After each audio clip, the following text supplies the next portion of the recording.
I just went to the photo store today and got a roll of film developed. I had a 35 millimeter I was shooting for the last couple of weeks, and there's like 7 frames before the fire started. So seeing back what I was doing at that time was really trippy. We were taking down Christmas decorations, and staff was taking turns taking off after Advent was over. I was gearing up for what I thought was going to be a little quieter season in the church. There's no quiet seasons, but January, February felt like a regrouping. And that Tuesday, the winds kicked up, and so they were pretty intense winds in we're used to the Santa Anas, but not quite like this. And so we kept a close eye on all of our family.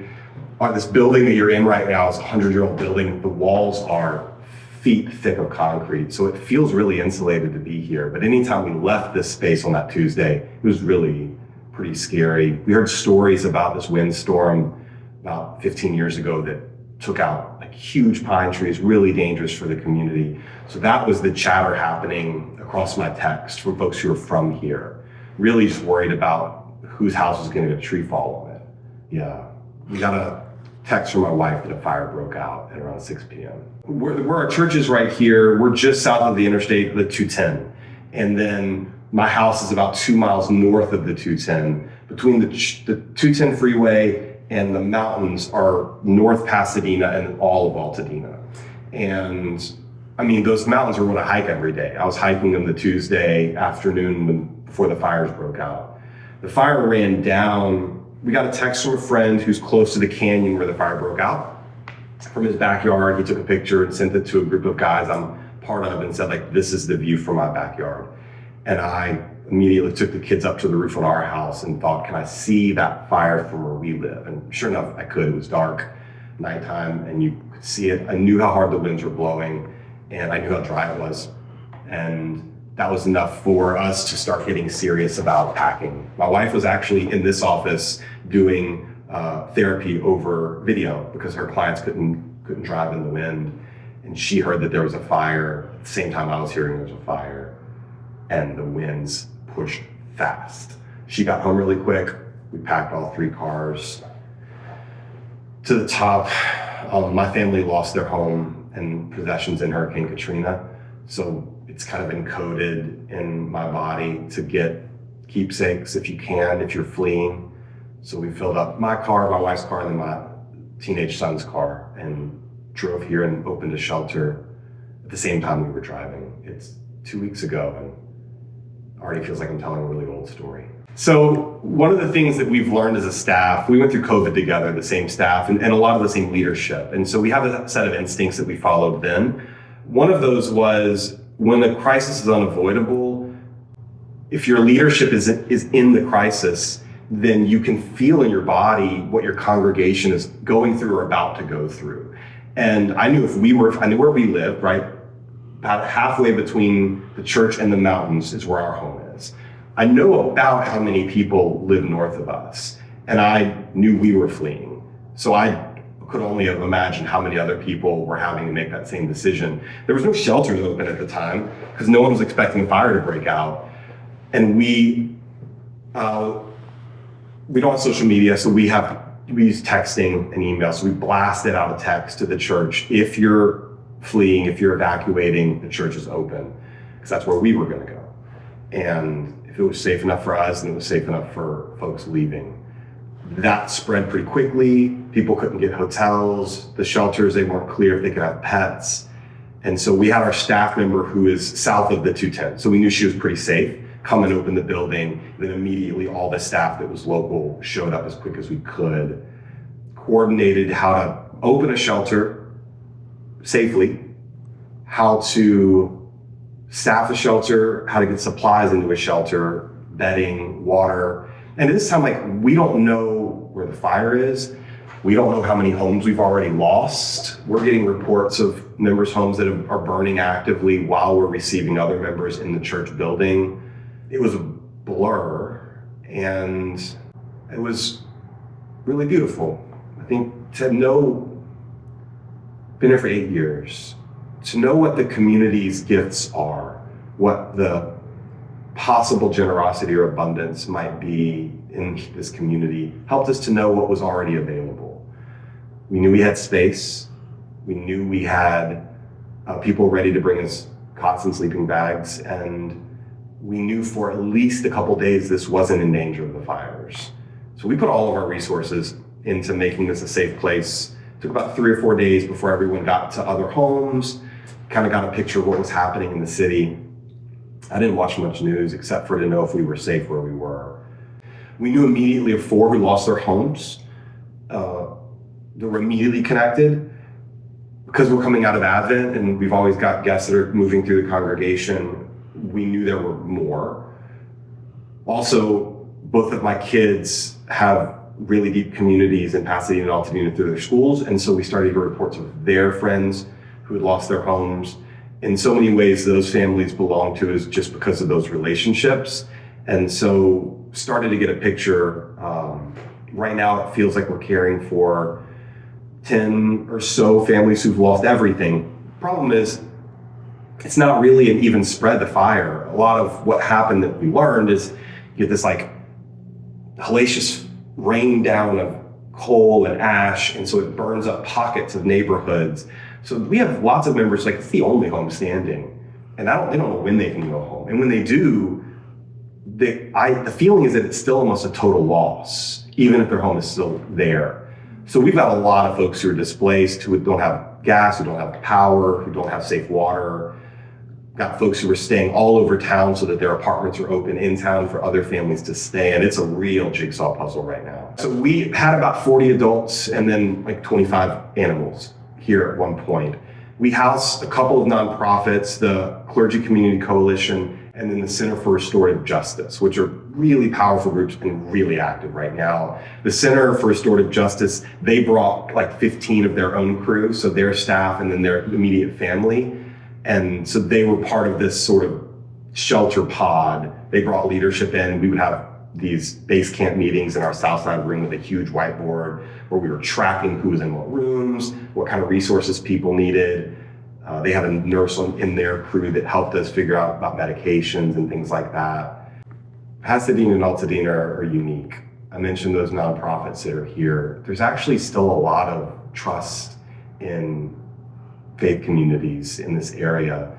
And so there's a lot of turning to them that happens in the broader community.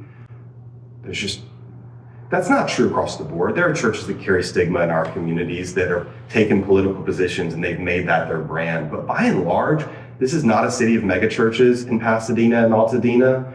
It's a city of neighborhood churches, community churches, long-standing, multiple generations of pastors who've earned the community's respect.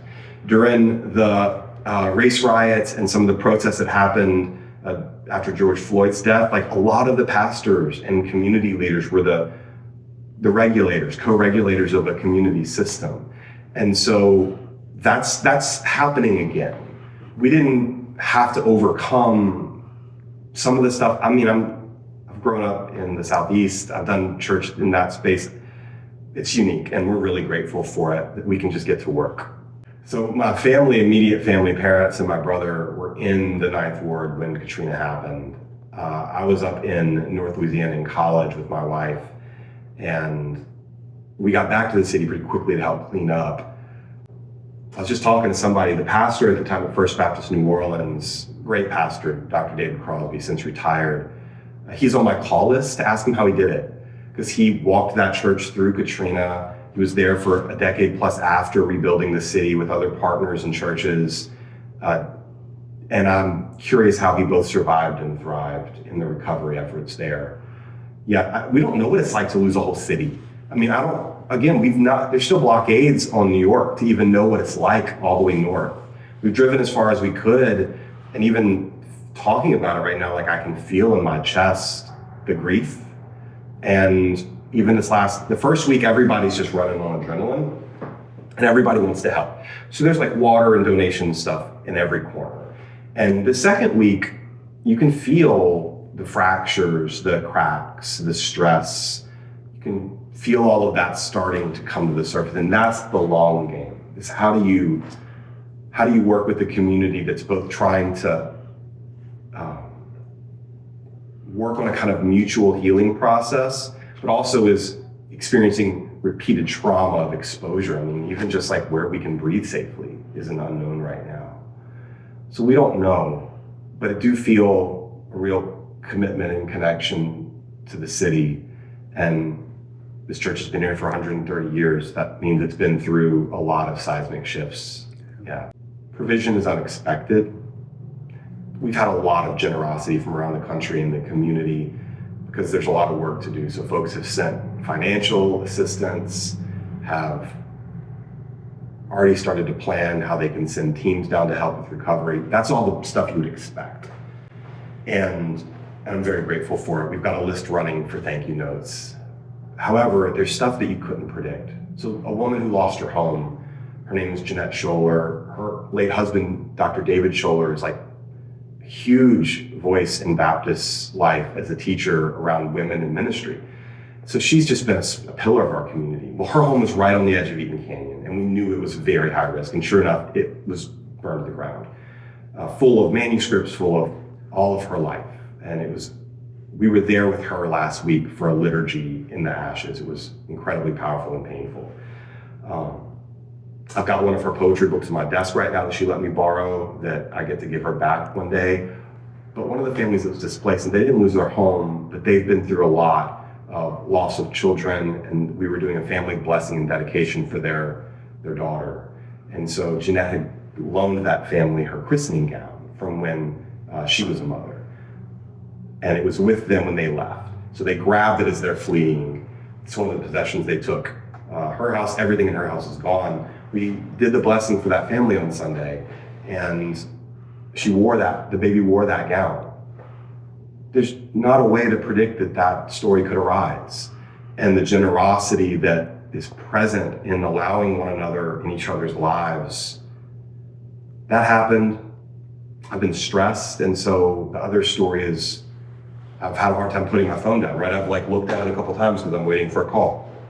And I needed to just take a break. And I'd forgotten my bag on the other side of our church property in my car. So I was like, I'm gonna go get my work bag, leave my phone, and I picked up one of my guitars. I was like, I'm just gonna walk and play guitar on the way. That'll help me calm down. And as I was playing, a buddy of mine walked out of the parking garage, and he was on a phone call, so I was just playing, waiting for him. And then this other gentleman walks through and starts singing with me. And I was like, I guess I'm gonna play this song that this guy's singing. And he had a great voice.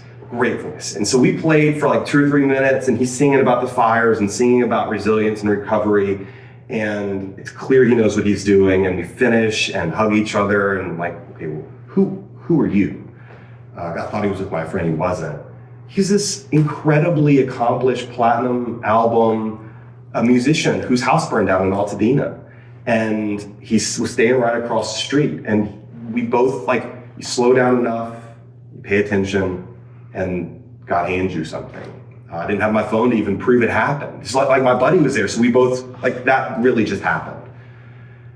That is getting me through those kind of moments. To be able to bring my family into the building, to know that they were surrounded by folks from this community, caring for this community, extending out past this community, to be able to leave them in the care of these folks as I'm caring, means everything. The fact that my daughter is trusted, she's in 8th grade, to watch these kids that show up, these newborns and infants, as we do pop-up nursery.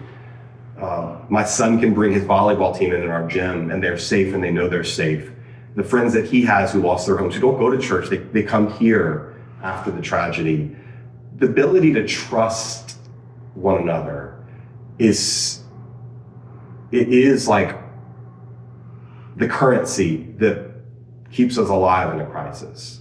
And you said, you can't predict when these things arise, but you can prepare for them by becoming a community that can be responsive to them.